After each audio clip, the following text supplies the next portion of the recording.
When I quit my last corporate job to start my SaaS business, I actually didn't start my SaaS business outright. I actually started with a services business and I built the SaaS business on the side. Once the SaaS business started to hit product market fit, I then raised money, scaled the company, and then exited it. Since then, I've applied this same playbook at least twice more. Probably more times because it works so well. In this episode, I'm gonna walk you through the 3 steps that I follow every single time I'm starting a new SaaS company, even if I'm starting with absolutely nothing. And when you follow these 3 steps, regardless of whether you're raising money, whether you're investing in it, or you're starting from absolutely nothing, you're gonna know the exact 3 steps that you can follow, that I followed to actually start and build a SaaS business. Intro.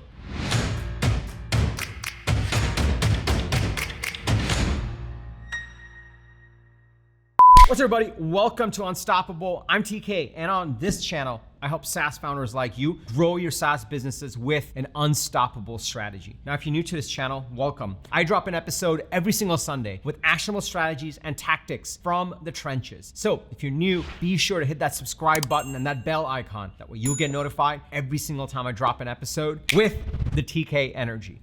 Now, if you're already part of this community, if you're a part of my SaaS go-to-market coaching programs, my people, welcome back.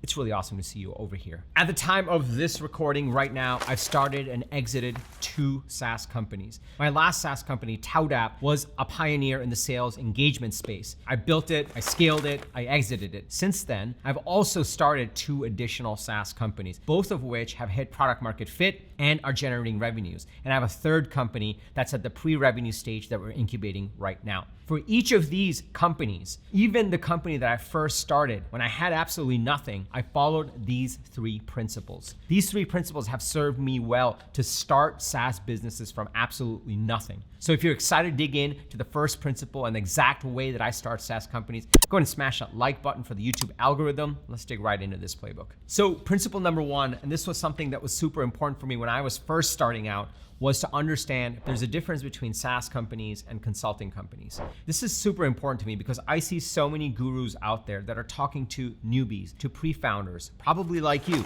that tell them, look, you can just start a SaaS business. It's so easy. You don't even need to know how to code. You can just use a no-code tool and build this little thing and you'll have an incredible SaaS business. And it pisses me off because I actually think they're lying to you. I think that the quality bar for a proper SaaS product that actually generates revenues and generates MRR is so high and so competitive, just building a random little SaaS tool using a no-code option isn't really gonna help you compete. In fact, you might actually be wasting the money that you have, the time that you have on building the wrong thing in the wrong way. This is why it's super important to understand principle number 1, because there's a huge difference between a SaaS business and a services business. Even though one is software as a service and the other is just your services, if you're just starting out from nothing, like I did when I was doing Toutapp, I first started with a services business, and then I built out a SaaS business. If you really think about it, a SaaS business is kind of like a giant apartment building.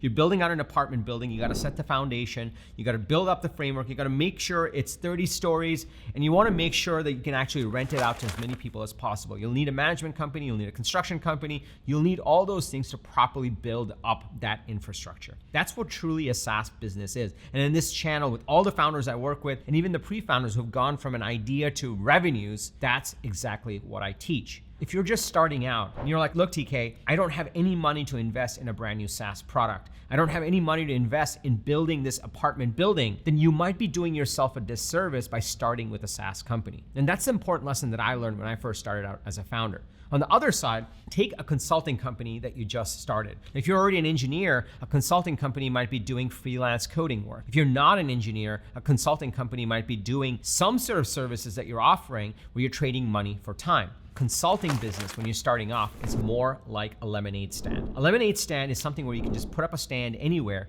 You can buy some raw materials at the supermarket and you can start selling it right away and get the cash flow going. And the more lemonade that you sell, the more profits you start to generate. And then using those profits, you can actually start to invest in other assets. For example, a SaaS business. So often I see founders starting off and actually trying to start a SaaS business saying, I can just cobble together this no-code tool. Or even worse, I'll spend the little money that I have to hire an external engineering team, and they quoted me $100,000 to build this product, only to realize either they built the wrong product or to actually get to the quality bar that is needed so that they can hit product market fit, they're going to have to invest a lot more into that product. They start building apartment buildings before they've actually validated the idea. Whereas instead, if they actually started to invest in a lemonade stand and generated profits, they would actually have more cash flow and more profits to properly invest in building a SaaS business. This is one of the things that I was fortunate enough to get advice on when I quit my job and actually set out to become a true entrepreneur. When I started to do this, I first started with consulting work. I was an engineer, so I started with freelance consulting services where I would code other people's products. That got the profits starting to come in. It accumulated more cash, even more than I had in my day job. And while that was building on the side, using everything that I was learning and the spare time that I had outside of the consulting work, because I was no longer tied to a 9-to-5 schedule, I was able to start building out a SaaS product, and that became ToutApp. Pretty quickly, as I launched ToutApp, it started to generate more and more revenues. At the same time, my consulting services was generating more and more profits. And at one point, I was able to say, okay, cool, this is gonna be my last consulting project. I'm gonna close out the lemonade stand, and I'm gonna take all the money that I have, and I'm gonna bet it on actually building out this full apartment building. Now, this is super important because if you are just starting out and you're thinking about, okay, do I go build apartment building? Do I start with services? A huge differentiator is going to be how much capital you have. Do you have enough capital to invest in an apartment building, or should you start to build up more capital first using a lemonade stand? And I don't mean any of this in a derogatory way. Services are incredible businesses because I started with one. I think they're incredible businesses. And services businesses can become massive businesses in their own right, but they require very little upfront capital because you're actually trading time for money, and you can actually sell that in a really great way and start to get the profits rolling in. One of the biggest reasons why I wanted to start with this principle is because I think there's a lot of bad advice out there. People are saying you can so easily start a SaaS business, but in reality, you're kind of going on a fool's errand. You're starting to build this giant apartment building and not being properly capitalized to build it, and then wasting months building the wrong product only to realize that you built the wrong thing and you maybe are wasting time. Instead, you should start with the lemonade stand, get the cash flowing, and then invest in a proper apartment building. Now, as you're doing this, there's still so many companies that never ever get to product market fit. This 3-step strategy that I'm talking about actually allowed me to get to product market fit that much more faster with all the products that I went after. Here's why. This is principle number 2. Principle number 2 is to build domain knowledge. Ultimately, successful SaaS products solve an urgent and important problem for a very specific market, for a very specific domain. One of the magical things about starting with the lemonade stand is that if you can start to operate in the market, you can start to serve people and solve problems for them through services, undoubtedly, you're gonna come across a list of urgent and important problems that you can actually solve using a SaaS product. And this becomes a 2-pronged approach where not only are you solving problems with services and you're generating profits, you then identify which of these urgent and important problems that you're solving with all the domain knowledge that you're building that you can actually invest those profits into to build a proper SaaS business. So these 2 principles, when I did it in this way, actually worked 10 times better.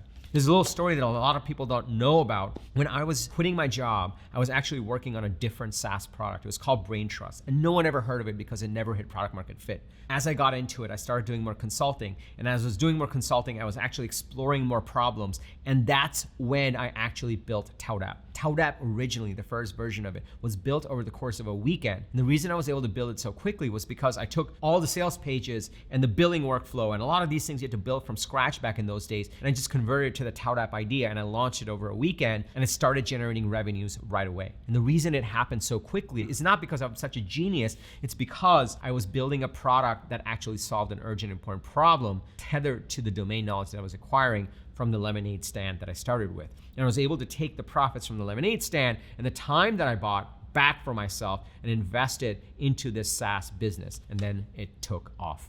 Now, I have a third principle on how to really put all these pieces together. But before I go into that, let me just pause here for a second. Are you starting to see the power in this? Now, believe it or not, I have nothing to sell you in this scenario. If you are truly someone that should be building a services business instead of a SaaS business, then I can't profit from this. There's nothing here for me to sell you. I'm purely doing this because I actually think there is bad advice out there. And I think people are being led astray and they're wasting time. And I want you to be honest about, are you in that phase where you want to be investing in the apartment building, or should you be starting off with a lemonade stand like I did? Because that gets profits going, that gets cash flowing, and more importantly, that starts to build up that domain knowledge, and it gives you conviction on exactly which urgent and important problem you should be solving. I am the biggest proponent of SaaS. I think SaaS is an incredible industry. If I could have it my way, every single person that I come across should start a SaaS business and have a thriving SaaS business. And that's why I do this. But at the same time, I want people to go into it knowing that SaaS is a competitive sport. It's a very valuable business, which is why it's so competitive. And the bar is really high.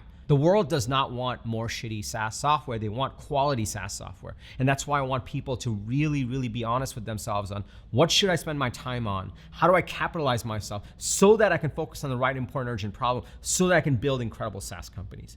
And that's what I really want for you. If you're starting to see the power in this, can I just get a yes in the comments below? And also smash that like button for the YouTube algorithm.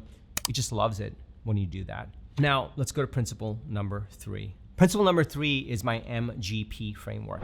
MGP stands for market, go-to-market, and product.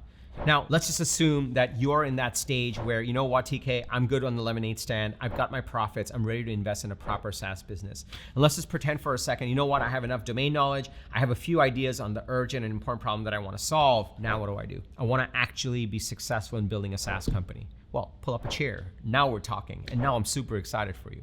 This is where the third principle comes into play.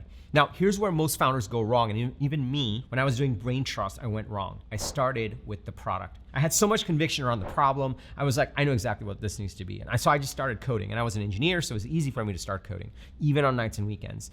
And so I just built a product. In fact, I built 3 products back then. 2 of them didn't succeed and 1 of them took off. But the thing is, when you start with the product, you're more likely to fail. But if you flip the model and you start with market and then go to market and then product, you're more likely to succeed. When you are actually competing in a market with a tremendous urgent and important problem, you can actually have a pretty shitty product and pretty shitty go-to-market, but you'll still be successful because the market pull is so incredible. ToutApp in its first version, which I cobbled together over the course of a weekend that helped you send emails, was not very good. In fact, you couldn't even use rich text. It was text-only emails. You couldn't bold anything. It was that crappy of a product, but it was so powerful. People were paying $30 a month for it right off the bat as soon as it launched. It was so powerful because the market dynamics were so strong. A lot of times people start companies without thinking about the market. You can be in a shitty product, have okay go-to-market, but if the market's really strong, you can still win. So my MGP framework is all about figuring out what market you're operating in first. Figure out what urgent and important problem you're really solving for,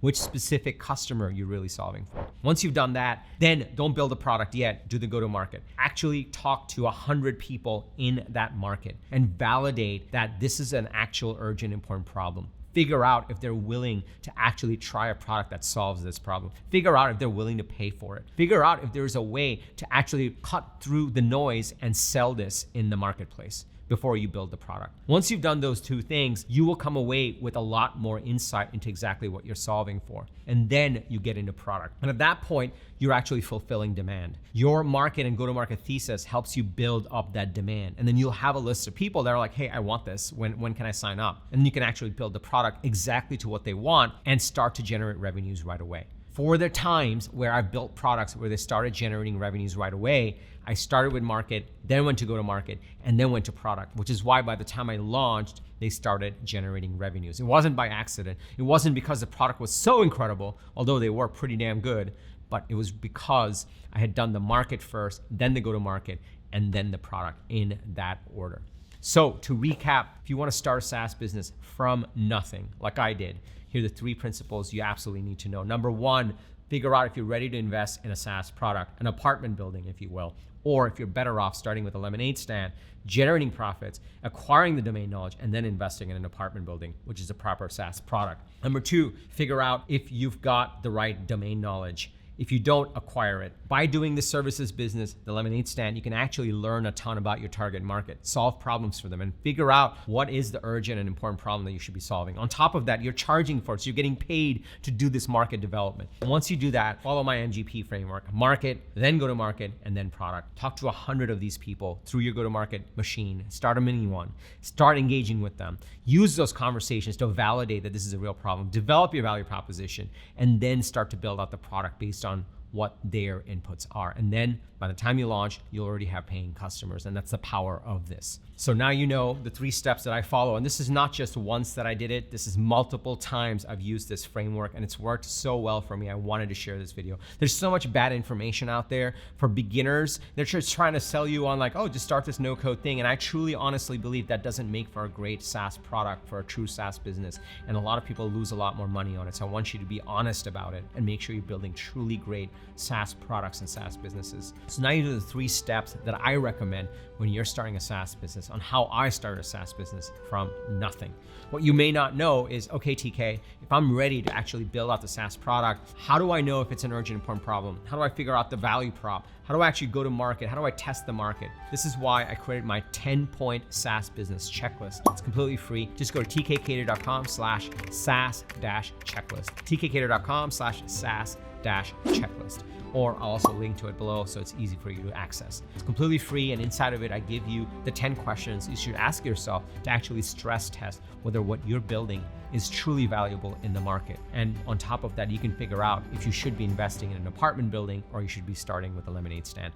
If you got value from this video, please smash that like button for the YouTube algorithm. If you're new, I drop a video like this every single Sunday with actionable strategies from the trenches on how to grow your SaaS business from actually being in the arena. So be sure to hit that subscribe button and that bell icon where you'll get notified every single time I drop an episode. If you got value from this video, please share this with a fellow founder, a team member, a WhatsApp group, a Slack group, where other founders and pre-founders like you can get value and hopefully not waste time building the wrong product or building the wrong type of business depending on where you are in your life. My ultimate goal is to help founders like you build incredible SaaS companies, build incredible businesses, and that's why I do this. And lastly, remember, everyone needs a strategy for their life and their business. When you are with us, yours is going to be unstoppable. I'm TK, and I'll see you in the next episode. Take care, everybody.